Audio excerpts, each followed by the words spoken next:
بجرعة منخفضة وفاعلية عالية.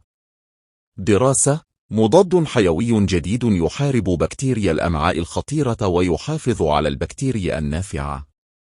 توصل باحثون في جامعة ليدن الهولندية إلى تطوير مضاد حيوي جديد أطلقوا عليه اسم EFG7 قادر على مكافحة بكتيريا الأمعاء الخطيرة المعروفة باسم المطفية العسيرة كلوستريديم ديفيسيل، وذلك بجرعة أقل بكثير من المضادات المتاحة حالياً، مع تقليل ملحوظ لاحتمالات عودة العدوى.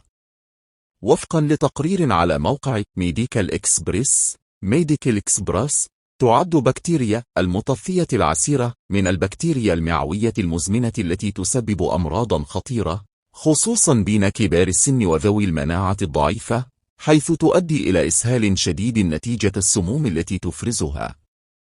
والمشكلة الأكبر في العلاجات الحالية بحسب الباحثة الرئيسية إلما مونس هي أن البكتيريا قد تعود بعد أسابيع قليلة من العلاج بسبب الأبواغ التي تتركها، والتي تتطور لاحقا إلى بكتيريا جديدة. وفقا للدراسة التي نشرت في مجلة نيتر كوميونيكيشنز، أظهر المضاد الجديد في تجارب أجريت على الفئران نتائج مذهلة، إذ لم يقتل البكتيريا الضارة فحسب، بل حافظ أيضا على البكتيريا النافعة في الأمعاء. وتوضح مونس إن الجرعة المنخفضة من EFG7 أبقت معظم البكتيريا المفيدة سليمة، مما ساعد في منع عودة العدوى.